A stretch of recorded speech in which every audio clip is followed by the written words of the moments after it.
dia, boa tarde, boa noite. Em Foco está no ar, recebendo hoje Marcelo da Graça, professor e músico, que vai nos falar um pouco sobre o samba. Hoje é Dia Nacional do Samba. Marcelo, prazer te receber. Prazer todo meu, cara. Eu queria saber um pouco primeiro sobre você, né? O Marcelo da Graça não é friburguense. Não, sou teresopolitano. E descobriu Friburgo por acaso? Na verdade, eu já vim aqui para Nova Friburgo desde 2006. Um parente nosso, assim, meio afastado, né, mas descobrimos e passei a vir para cá até por questão de religiosidade. E dali eu comecei a conhecer Nova Friburgo, mas até o centro eu não conhecia ainda. E nessa época eu morava no Rio de Janeiro. Meus pais são de Teresópolis, continuam morando em Teresópolis. E a gente vinha para cá, finais de semana, passear na casa dele e tal, e eu morava no Rio.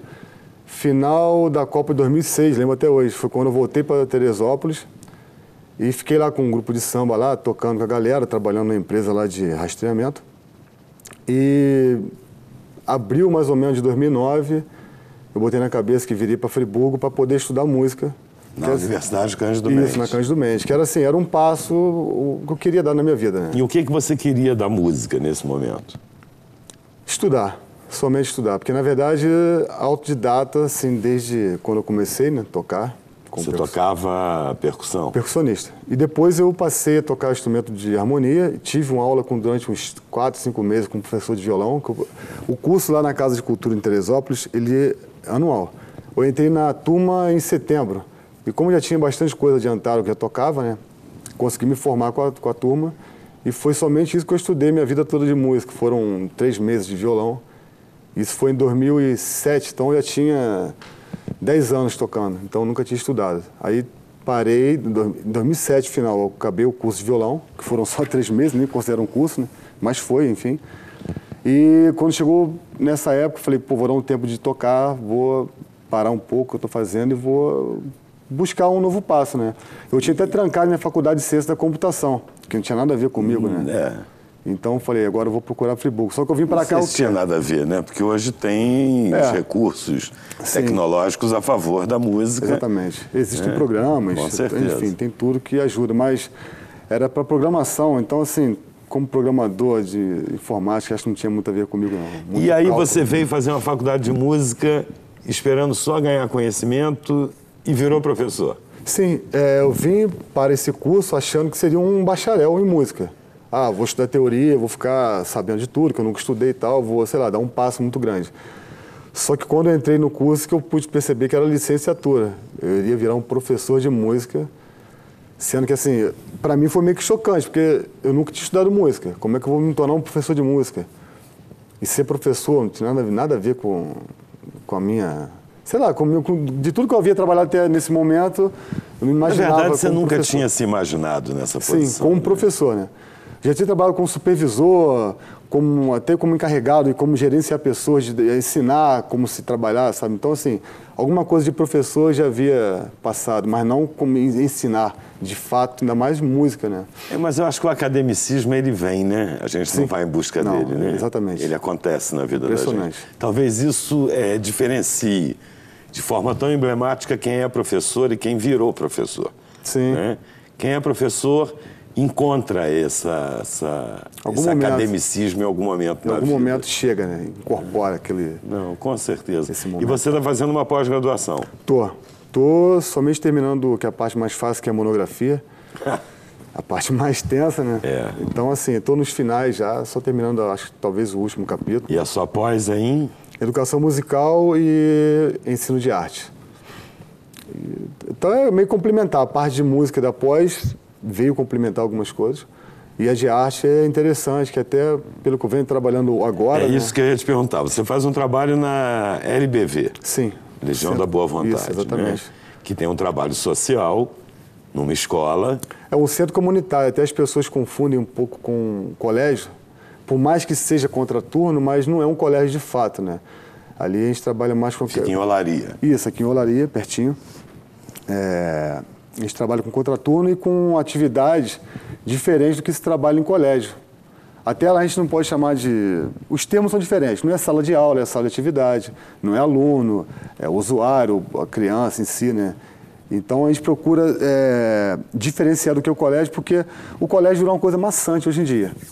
A criança, às vezes, é obrigada, a mãe coloca lá, os pais responsáveis, coloca lá na LBV com a gente, no centro comunitário, porque não tem com quem deixar. Então a criança, às vezes, se vê obrigado a ir, e vou para lá, vou para a sala de aula. Então a gente procura diferenciar um pouco essa questão repetitiva do colégio, que está uma coisa bem maçante, as crianças estão bem assim saturadas, né?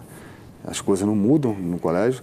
Então a gente diferencia e chegam lá, são atividades, arte e cultura, cidadania ecumênica, um esporte é vida. São crianças de classe menos favorecidas, sim, né? Sim. E, de certa forma, deve haver uma diferença grande, né, nessa relação, porque esse trabalho com as classes menos favorecidas, eu já fui docente, traz um retorno mais rápido e mais generoso, não é? Muito, muito. O retorno é a gratificação imaterial, né? O que se obtém ali... Quem sempre fala, isso eu tenho para mim, eu li em algum lugar que eu não sei de qual é a referência, mas a gente aprende mais do que a gente ensina, na verdade, né?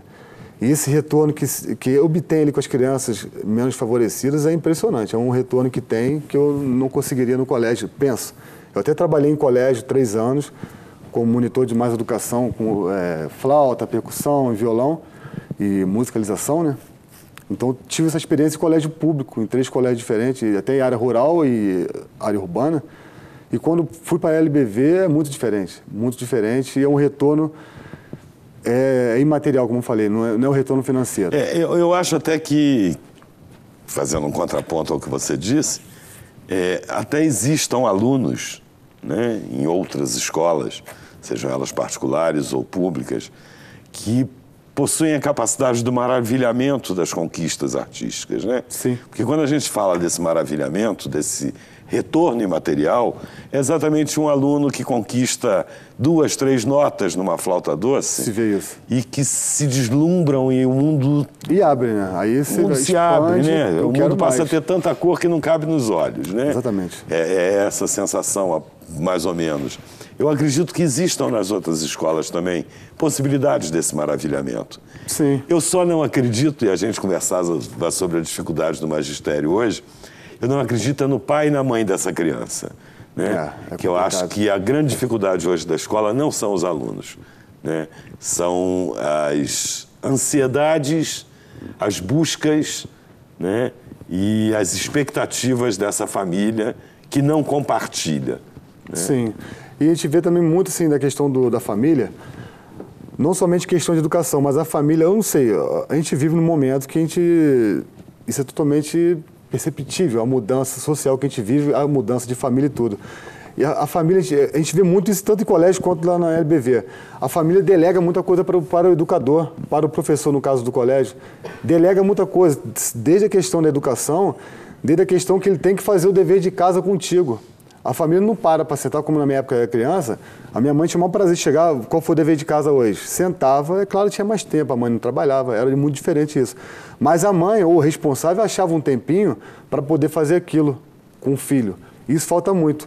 A mãe, de repente, por mais que ela tenha a carga horária, trabalha como pai, no caso a família, que é sua mãe ou sua avó, por mais que também eles trabalham fora para poder dar o sustento à criança, mas eu acredito que é impossível de ela não conseguir um tempo para poder parar com a criança, meu filho. Eu acho que o mundo mudou, a família mudou, sim, a educação precisa mudar. E eu vou te pedir licença, vou chamar um intervalo comercial e voltamos em instantes com Em Foco.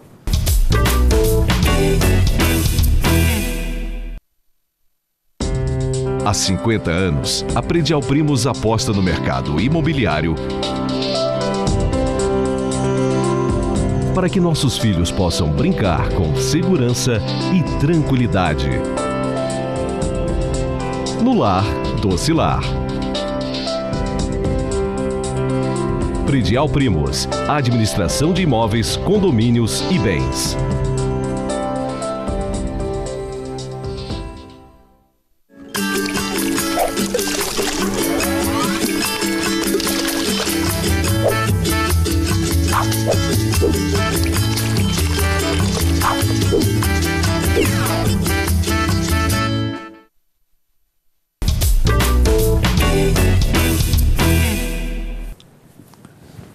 Em Foco está de volta entrevistando o professor e músico Marcelo da Graça.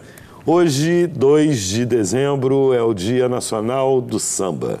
Exatamente. E você tem um trabalho todo voltado para o samba, né? O samba de raiz. Sim.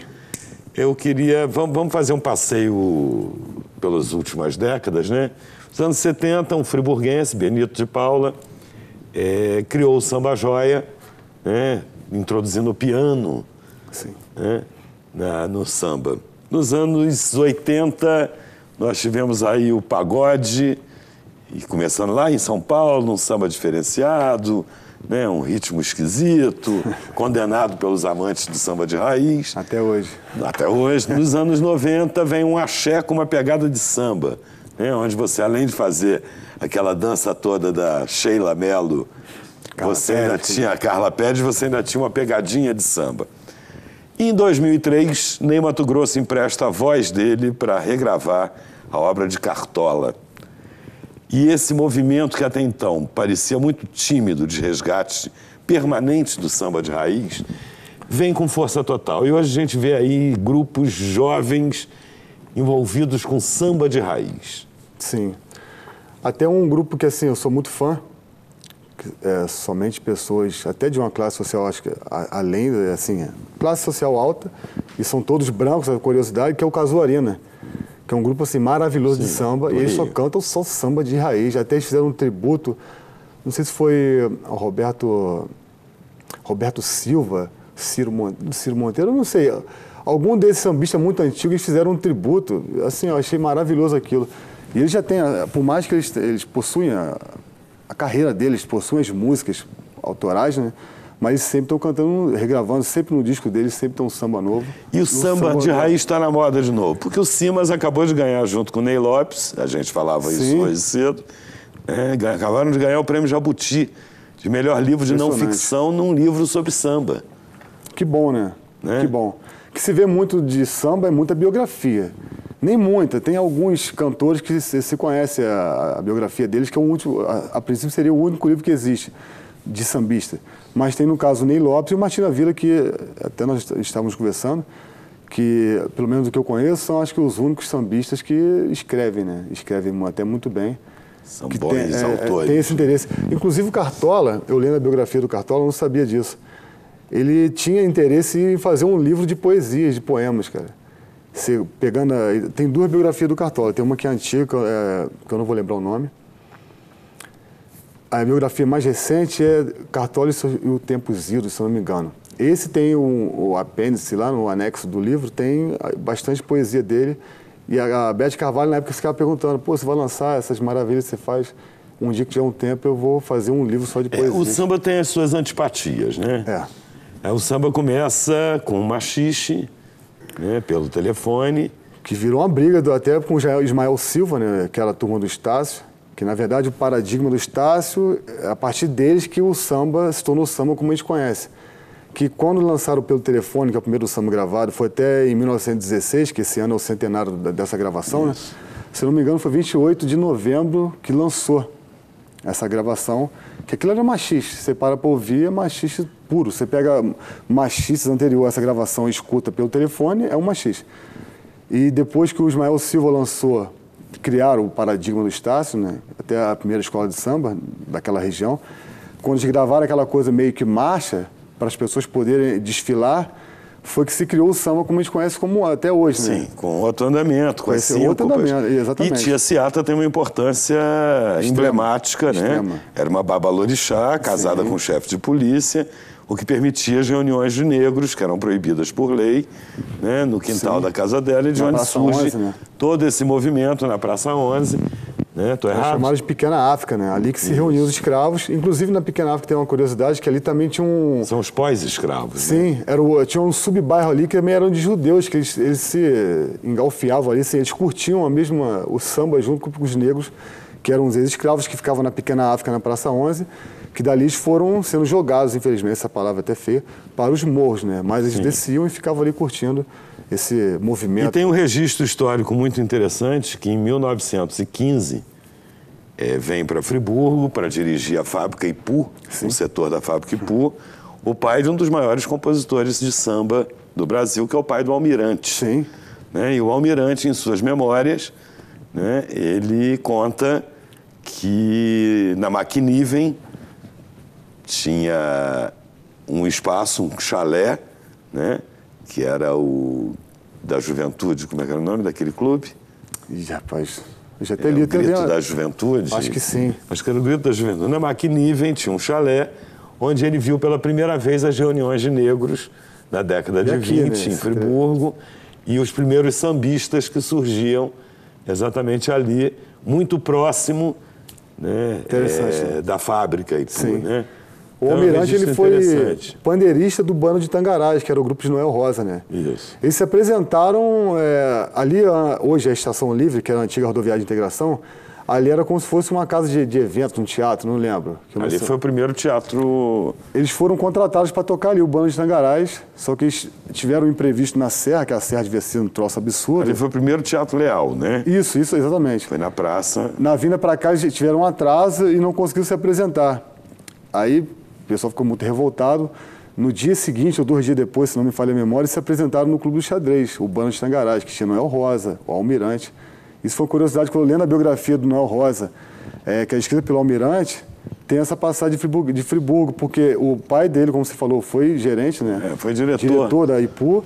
Eles tocaram no xadrez e o Noel Rosa veio para cá para poder... Cuidar da saúde. E tem uma outra curiosidade do Noel Rosa, que o grande amor da vida dele, tal da Ceci, né? Que era uma meretriz, né? Era uma prostituta naquela época. Que ela dizem até o próprio livro que ela era friburguense, ela foi para o Rio tentar a vida e era muito bonita, ficou lá. Só que comecei a pesquisar que o Noel Rosa tinha uma grande rivalidade com o Wilson Batista, e era por causa dessa mulher. E tem até vídeo dela dando entrevista, que na verdade ela não era friburguense, ela era lá do Rio. Aí você começa a procurar, você vê que na verdade há uma contradição nessa história. Aí, como diz, ficou para a história, virou lenda, deixa quieto. Algumas coisas viram lenda. Sim. E o samba atual em Friburgo? Como é que você vê o panorama do samba em Friburgo? Existem alguns grupos jovens que Bigode Serrano, faz um trabalho bacana de samba de raiz, mas ainda muita gente resvala no pagode achando que pagode é samba, né? Isso é uma grande birra. Às vezes as pessoas até me acham um pouco meio prepotente, meio arrogante, não é? Porque eu fui pagodeiro, assim, acho que todo mundo tem uma evolução, né? Até uma vez, quando nós montamos o Cultura de Samba, o rapaz estava cantando, falou, cara, você nunca cantou pagode na tua vida?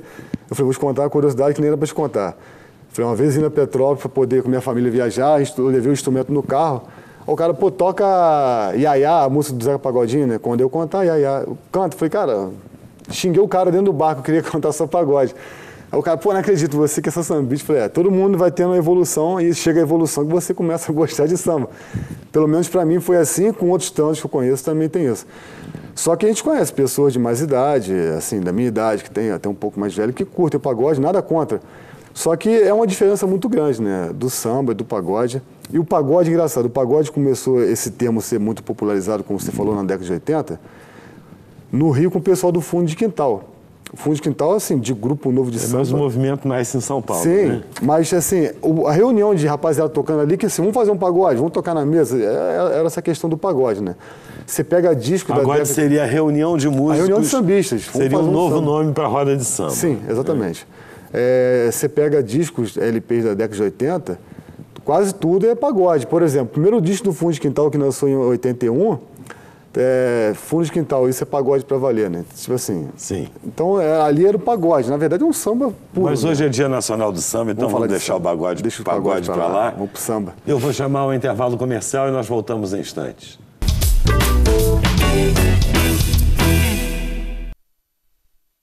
Conheça a Espaço Decor e deixe a sua casa como você sempre sonhou. Na Espaço Decor, você encontra móveis de primeira linha, qualidade e variedade em sofás e muito mais. Produtos sob medida para valorizar cada ambiente da sua casa. São mais de 500 metros quadrados de opções para você. Pronta entrega e montagem rápida em toda a região. Espaço Decor. Móveis que decoram a sua casa.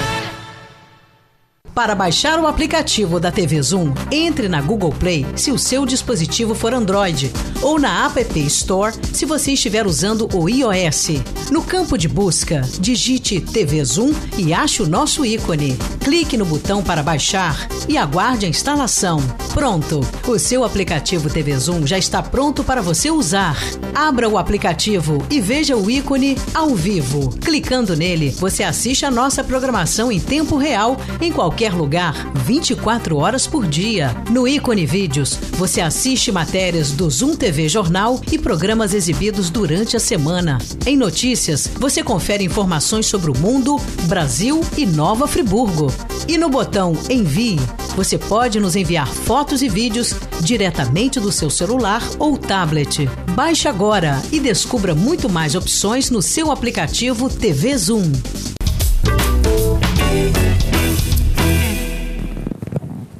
Estamos de volta com o Em Foco, entrevistando o professor e músico Marcelo da Graça. Marcelo, a gente falava sobre o samba e você tem um grupo e fez uma pesquisa e desenvolveu um trabalho que virou um grande show que tem feito sucesso aí na região, Sim. Que é sobre o Mestre Cartola. Fala um pouco sobre esse trabalho. O grupo é Cultura de Samba, o grupo surgiu dentro da faculdade ainda. Nós fazíamos no intervalo lá da Cândido Mendes uma música instrumental. E começaram a elogiar bastante, falei, vamos partir para um grupo cantando. Aí começamos a fazer uma triagem de gente que estava interessada em cantar somente samba. E em 2012 nós montamos o grupo e o grupo foi evoluindo, foi tocando. Entra a gente, sai gente normal, né? De acordo com... Cada um tem sua expectativa, cada um tem seu gosto. E o grupo veio vindo para cá. Chegou 2015, demos uma parada no Carnaval. Foi 2015, demos uma pausa no Carnaval. Depois do Carnaval, fiquei meio parado. Falei, caramba, tá meio chato já, né? Entra a gente, sai gente, o negócio nunca vai além. E eu tinha uma ideia bem antiga desde o grupo que eu toquei em Teresópolis, que era homenagear pessoas, né? Homenagear tributos. Isso. No meio da roda de samba, a gente tocava, dividia em 4 sets do show. Um desses sets era só homenagem a compositores ou a estilos musicais dentro do próprio samba, só um grupo e tal. E essa coisa foi meio gravada. Quando nós montamos o Cultura de Samba, a ideia também era fazer isso. Mas tá conhecendo, a galera vai naquela, fica, vê vão que vai pra cá, treinando pra cá. Enfim, aí depois dessa pausa, reuni outro pessoal do grupo que já tinham passado pela Cultura de Samba em algum momento. Falei, o grupo tá parado, vamos estudar cartola? Vamos estudar, sentar vamos tocar, tomar um café. Aí reuni um rapaz do violão, já tinha passado pelo Cultura. Mais engraçado até agora, vamos tomar um café para discutir cartola. Sim, né? Vamos tomar um cafezinho lá em casa, vamos embora. Chopp gelado. Eu não bebo, então assim... Aí chamei um rapaz de 7 cordas e um rapaz de 6 cordas que já tinha tocado com a gente. E eu no cavaquinho cantando, ficamos lá. E quando a coisa começou a ficar bacana, o rapaz de 7 cordas, olha, você vai ficar muito sério, eu tô fora. Aí chamei outros 2 para poder colocar uma percussão, ver como é que era, mas sempre a intenção de tocar. E foi. Aí me saíram mais uns 6 meses, falei, caramba, tá bacana. Vamos tentar tocar na rua, vamos vender, vamos. Aí foi. Botamos na rua, estreamos lá em Lumiar, em abril. Aí chamamos Sopro, assim, montamos um espetáculo, né? Que tem exibição de fotos, tem a parte do show que tem a voz do Cartola se apresentando, sabe? Quem faz a abertura do show é o próprio Cartola, é a voz dele em off, que ninguém escuta. Quando vê, tá a voz do Cartola falando quem é Cartola. E o finalzinho ele se apresenta, seja... E vocês já apresentaram esse show em Friburgo? Friburgo, por enquanto. Hoje, no caso, né? Bom Jardim. Hoje vocês estão no Galpão Cultural em Bom Jardim. Cultural em Bom Jardim, a primeira experiência fora. A expectativa é muito grande, o pessoal está bem assim, eufórico. Conseguimos ajuda bastante de patrocinadores para poder montar esse show e fazer uma ação solidária. A gente não cobra ingresso, né? Vai ser um quilo de alimento não perecível. Então, assim, até para casa lotar, de poder fazer uma boa ação e poder mostrar o trabalho do Cartola em outra cidade, né? E o trabalho do Cartola ele vai além desses clássicos que a gente conhece. Sim. A obra dele é muito vasta, até músicas que a gente conhecemos não pela voz do Cartola, né? Na voz de outros cantores, que... Assim, é muito vasta a obra do Cartola, muito vasta. Muito vasta. Pena que viveu pouco tempo com sucesso, né? Que ele, quando atingiu o sucesso, estava bem idoso já, mas deu tempo de lançar 4 discos oficiais, né? E tem alguns outros meio que em off. Talvez tenha sido bom, né? Acho que tudo Acho que o sucesso transforma forma, tanto a obra, a genialidade das pessoas, né? Acho que Cartola não teve tempo de conviver com a vaidade vil. De forma alguma. Né? Então, Veio a vaidade barata é muito complicado. Verdade. Né? Veio no tempo certo. Veio no tempo certo. Acho que o homem lá em cima é o senhor Sabe do tempo, sabe o tempo certinho das coisas Isso acontecerem. Verdade. Isso né? é verdade. Importante que Cartola tem uma obra que está aí imortalizada. Sim, e vamos botar isso para frente. Ainda gerando muitas lendas em torno das suas letras. Você começa a pesquisar, isso foi feito para fulano, isso é para filha. Você começa a ler. Isso é para tia, isso foi um momento assim. Coisa, muito bacana. Isso Isso que é as pessoas interessante. se apropriam, né? E o nosso show ele é assim, a gente vai contando, não o tempo todo, né?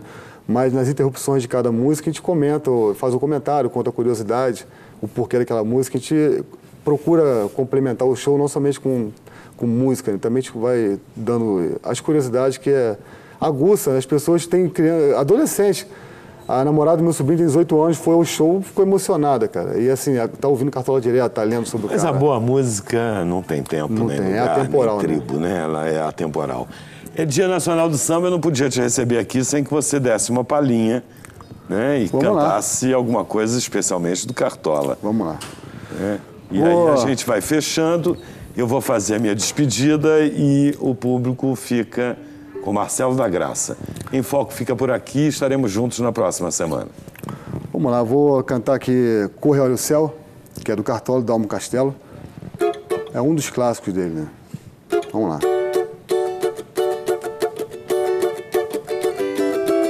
Linda, te sinto mais bela e fico na espera. Me sinto tão só, mas o tempo que passa em dor maior, bem maior.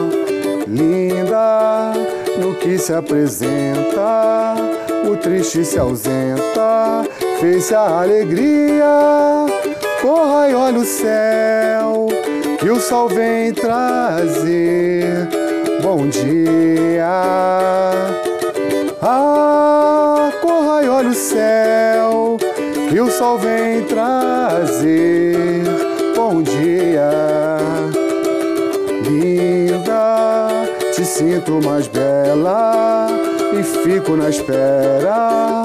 Me sinto tão só, mas o tempo que passa em dor maior, bem maior. Linda, no que se apresenta, o triste se ausenta, fez-se a alegria.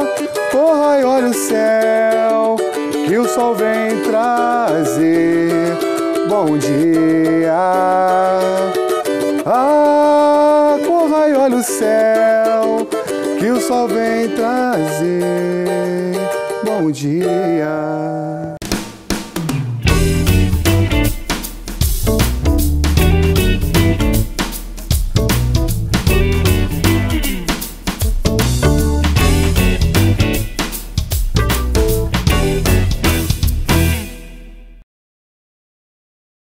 Este e outros programas você assiste no aplicativo TV Zoom.